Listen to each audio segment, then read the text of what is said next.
this episode is for the women who have lost themselves while climbing the career ladder. And this is an interesting topic for me, and I feel like it's very close to something that I am working on at the moment, because I very much feel like I'm very over experienced in this area, but probably underqualified in giving you the actual solutions, because this is a work in progress for me too. I am talking about the women who go to work, give everything they've got in their career. They are constantly chasing the wins, the successes, the promotions, the company cars, all of these incredible achievements, where if you look on paper, you think this is absolutely amazing what this woman is achieving. However, at what cost? And that cost is usually yourself. That cost is, when was the last time you genuinely made a homemade meal and nourished your body? When was the last time you took the time out to go to the gym and do a structured program? When was the last time you looked in the mirror and thought, you know what, I feel absolutely incredible, and you achieved something that wasn't just the next rung on the ladder in terms of your career? And I say, I feel very over-experienced when it comes to talking on this, because this is still my life. This is still the exact person that I am today, and it's who I've always been. And interestingly, I've worked with a number of coaches in my life. I'm a massive believer in coaching naturally, but also being coached myself, so that even I can tap into some of the areas that I fall down into. And this got raised again to me recently, where I attach so much of my value to my business. So if the business is incredible, everything's absolutely smashing it, great time, do you know what I mean? Everything's amazing, then I am on top of the world. But the moment it feels like it's a bit gritty, more challenging, pushing water uphill, firefighting, I suddenly feel like my self-worth and my confidence then takes a massive knock. And what I'm doing is almost attaching everything that I do, my self-worth, my identity, around my business. And I did it when I was working in a career and an employee as well. Like, this is something that I have always done. And it's about getting deeper into that, isn't it? It's about asking, why do you think that is? And that's something that I was asked recently. And I think there's lots of different parts of this, isn't there? So one of the things that I think has played a big impact on this for me is my mum, ultimately. That is a huge part to play in this. So my mum actually had my brother and I, by the age of 19, she had 2 children. We lived in the South and had no family around us. My dad was not on the scene from before I was born. He was already out of the picture. So I had no male influence, no male role model. And probably even more so goes the other way, where I feel the need to take on that position of like the matriarch as well, because that's what I've learned. That's what I was raised doing. So we did move up north when I was maybe about 4 years old, so that my mum could be around her parents, so my grandparents, so that she basically set up her own business. Shock, business owner. The apple doesn't fall far from the tree, does it?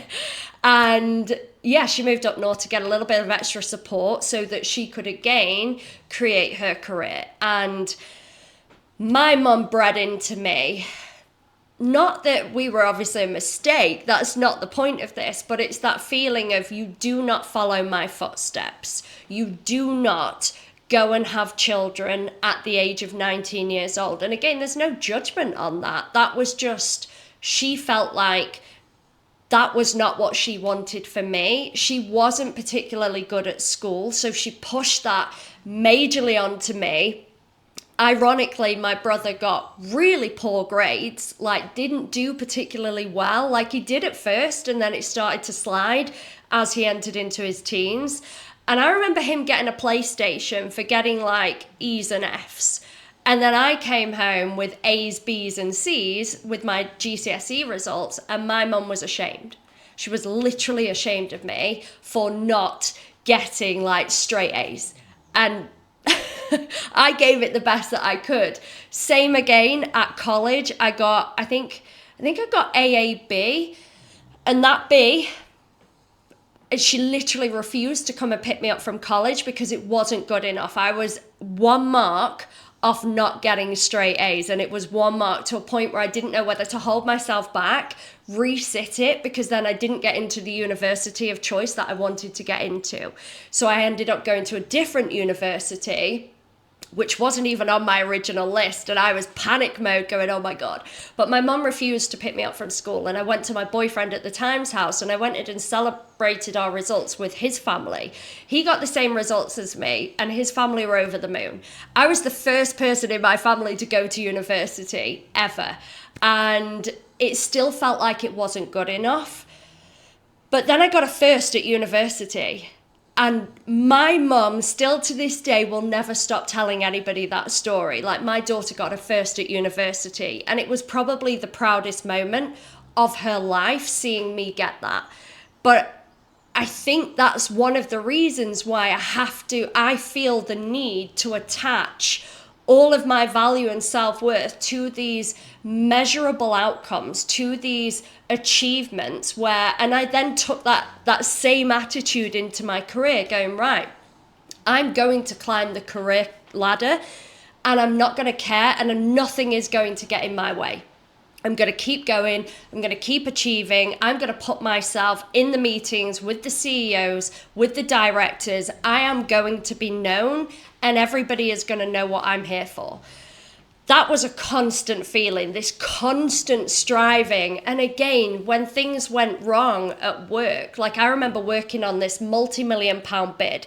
It was over a year inside of this project to try and get over the line. It was a government bid, working alongside a big university. So this was in agriculture. So this huge trial study in farming to change the impact and course of soil health. That was my specialty in soil health. Very insular, I know, but that's what I used to do. And working on this project for over 12 months with all of the big leaders, all of the people inside lots of different organizations. There was an SME involved as well, so a small medium enterprise company. And it came to submitting our bid for this huge sum of money that we could win, or maybe not win, but we needed to give it everything we had. And on that day, the director of the SME that worked there was on holiday. And he basically gave the submission, and each enterprise had to submit on their own into the representative bid. And this poor girl was put in this position to do this on the day, and I was up at like 5 o'clock in the morning trying to work through this bid, get everything to where it needed to be, communicating with all the other companies, organizations, universities to get all of their parts put together. This girl couldn't do it. Turns out all she did was miss one tick box, but we couldn't unpick where it was going wrong, and we missed the deadline. 12 months of a project that I was giving every single inch of my life to. Like, I gave up everything, like dating, my health and fitness. All I cared about was seeing this project to the finish line. And I was working like 14-hour days, weekends, trying to prove myself. And then we didn't get the bid submitted. All because of one mistake by somebody. And it wasn't this girl's fault. Why the director of that organization decided to take the day off, still to this day, not something that I could come to terms with. But I remember I actually went to the shop, and I was probably mid-20s by this point, and I was already a high achiever, but I went to the shop and bought cigarettes. That's what I did. That was my fuck you world moment. I do not care. I have given every single inch of myself to this project, to this thing, and somebody has gone and fucked the entire thing up, and now I'm going to go smoke my way out of this because I didn't know what else to do. It turns out in the end, one of our managing directors knew somebody in the right place, and they did actually manage to get the whole thing submitted. But for about 6 hours, we had no idea where we stood, and all of this work that I had given my life to just felt like it had just gone in literal seconds.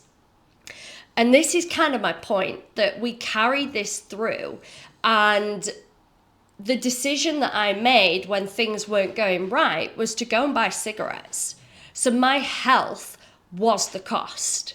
Me not knowing how to disassociate and actually take a step back, and thinking my entire value came down to what I was achieving at work. And the moment those things don't quite play out was the moment that my health and fitness would absolutely take a hit.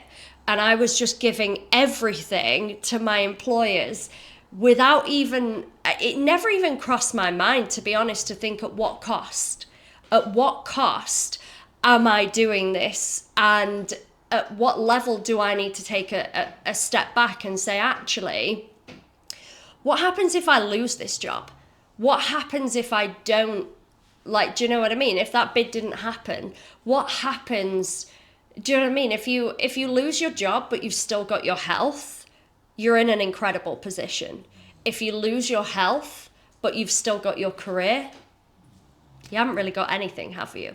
And this is the impact. This is the thing. But I think we have to really start unpicking why high achieving women fall into this gap. And I think it's really interesting. I was doing some research before this recording to see what ratio of women hold CEO positions. At what level is it? And it was basically around 10%. So 10% of these roles are taken up by women, which means 90% are taken up by men. That is still worlds apart, isn't it? And I think all of these things are just indoctrinated into us as high achieving women, that we need to fight for these positions. We can't show any weakness. Like, you can never cry in the office in one of these positions, because if you do that, you are weak. And then you are weak against your male counterparts. Like, we are fighting so hard, even to this day, for our rights as women, that I think sometimes we forget what the cost of doing that actually is. And we need to try and find a way that we can actually do everything. We don't have to skip the gym. We don't have to just live to work and not actually have anything outside of that. So some of the things I've been doing, because again, this has been rumbling around for a long time. I've been told for a very long time I'm not particularly emotional. I'm not very good at tapping into my vulnerability, that I do attach too much of my self-worth to how my business is performing. And I know I've done this my entire life, so it's not news, but it's about going, right, okay, what am I doing then? So what have I actually done to try and view things a little bit differently? And like I say, I don't think we're ever a finished article. I don't think this is ever something that anybody goes, I have fucking nailed this. And one of the examples I was talking about before this, like setting record on this, is somebody like Karen Brady. It's still very controversial that she only took 2 weeks maternity before she went back to work. But she is incredibly successful as a business owner, a multiple business owner, and again, at what cost? Now, and I'm pretty sure she is very happy. She is a very happy, successful person, but I can almost guarantee that she is attaching the majority of her self-worth probably to her companies as well, to how things are performing, and she is tunnel vision focused on absolutely making that happen and getting to where she wants to be. But I've been trying to take a step back and go, right, okay, what would more wholesome look like? And this is interesting because obviously I do go to the gym. That is uncompromisable. So much so that I am one of those people that goes in the gym, I put my big fuck you headphones on, the big over ear ones, and if you were to see me in the gym, I would be one of the resting bitch faces. I would definitely be that. And I am like, do not step into my space. I'm not there to be social. I am there to train. I am there to work out my problems. I am there to pound the metal and absolutely get in the zone and beast myself in the best possible way. That is one of my, it's a form of escapism, isn't it? It's something that I do to give myself a moment. And I always train first thing in the morning, and I am a massive believer in that. I want to set myself up, almost doing the hardest thing I can do first thing in the morning, and then it feels like the rest of your day is maybe a little bit easier to firefight or handle some of the other shit that's going on. And again, high achieving women, if you can train in the morning, I think it's a massive, massive game changer. But then it was an interesting thing for me when I was a bit like, do I want to take this passion, this thing that I deeply care about so much, do I want to coach other women in how to do this? Or selfishly, do I want to keep this for myself? Now, it was the best decision I ever made to step into coaching and to show other women what you can achieve with your health and fitness when you don't let it slide at the cost of your career, at the cost of your business, whatever it might be for you. That was an incredible thing for me. And that is still something that I do to this day. I train hard.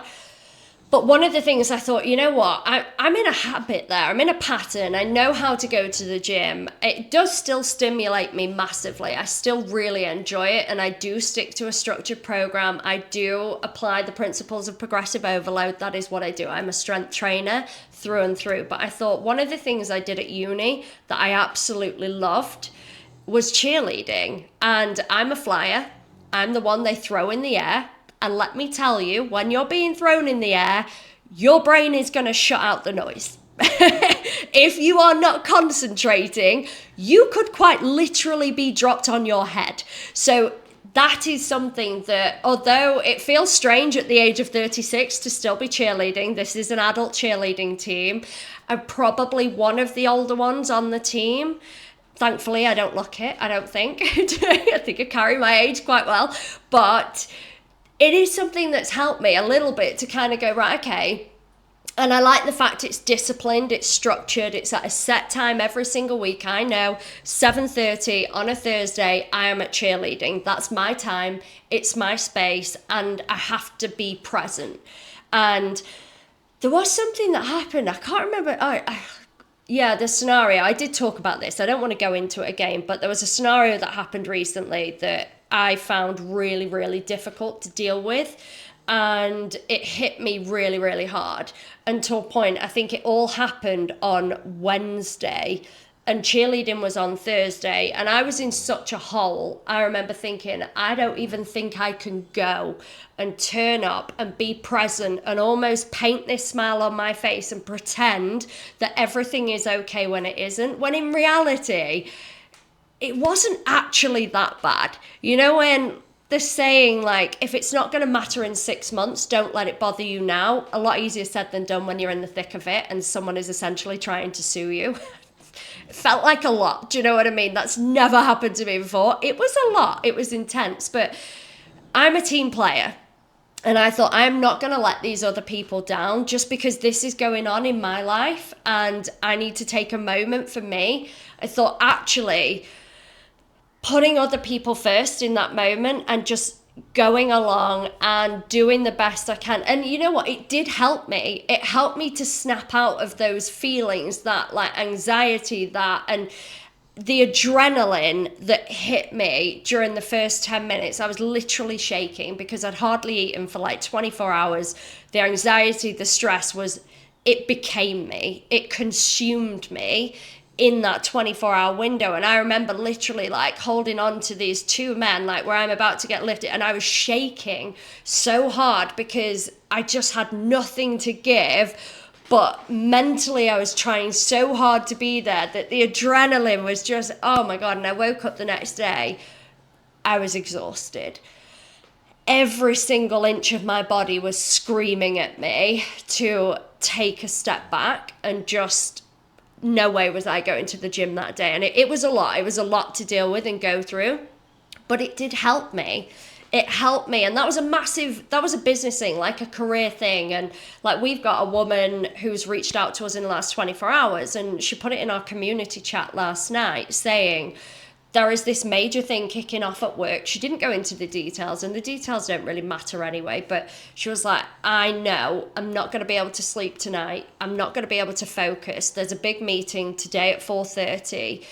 I don't know how to physically get through this. Her anxiety was through the roof. I almost felt like she was mirroring exactly what I was going through a few weeks ago.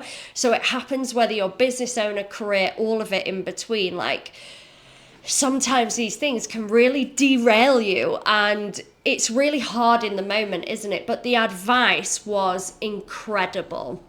And another thing, and I put this forward, some of the other women did as well, about reading. We're a massive team of readers, and I think, again, there is a correlation between that, where for me, I read a certain type of novel so that it's not real life, it's fantasy. And I can transport my brain to a completely different place, this other universe that allows me to almost live in their shoes in the time that I'm reading. And a really good book can genuinely transport you to a different place. So it allows you to just take a step back from your life. And what I've also been doing is having a bath. So I will read in the evening while I'm having a bath. And I've noticed it, and this is ironic, one of the women will listen to this and she'll be like, yeah, that was me. But last night while I was in the bath, I saw a message flash up from one of the women in the program, and she asked a particular question about not having a bit of kit in the gym, what she could change it for. And I was in the bath going back to these questions. I was literally on my phone replying to these women at like 8 o'clock in the evening. And I was like, and she said, I can't believe how quickly you've replied. And I'm like, that's part of the service. And she was like, yeah, but do you not need to switch off? And I'm like, yeah, we're working on that. And I sent her a photo of me, like, not showing any profanity, just to be clear, but my legs in the bath. And I was like, I'm in the bath knowing that I should be reading my book right now, and here I am still replying to messages. And I was like, oh my God. But when you can feel those moments, and I can guarantee some of you guys listening to this and watching this, you will know exactly what I'm talking about. You'll go into work, you'll do an entire day, you will get back home, you might make yourself something to eat, and then you'll lift your laptop head and you will get straight back into emails. At what point do you realize that actually you need to have some downtime? You need to be able to step away. This is very much a do as I say, not as I do, and I take full responsibility for this. But this is it. It's like, and noticing the moments when they're happening, it will help you to shift that mindset and go, right, okay, I'm working all day, all evening. I'm working weekends. And I mean, I'm the damn business owner. The buck does stop with me. If somebody, do you know what I mean? And I do feel a huge amount of responsibility for that. Whereas if you're an employee, you need to take that time back. As long as you are doing your job within the hours that are designated to you, even if you are on the climb for a promotion, a pay rise, all of this, there has to be a point where you learn to take a little bit of a step back. And you cannot just live to work. Do you know what I mean? It should be working to live. And some cultures around the world have got this really, really right. I don't think we have as UK women. And like I say, I think we are still internally fighting the matriarchal world. I mean, you've got to think, like, it wasn't that long ago that all women were housewives. They were baby makers. They were like doing the cooking, the cleaning. That was the only role they were allowed. So I feel like we are still internally fighting for our rights to be able to be in these fucking CEO positions where we still only hold 10% pretty much across the world. The stats are even lower in America, which surprised me. I thought they would be a bit more forward thinking. Apparently they're not. So I think this is still going on. But like I say, you really have to ask yourself, at what cost? And are you going to get to 40 and realize that actually you gave up a lot just for your career? Are you going to get to 50 when it gets harder as you get older to claw back the time that you have dedicated to your career, to your salary, to all of these things, but you never dedicated it to yourself.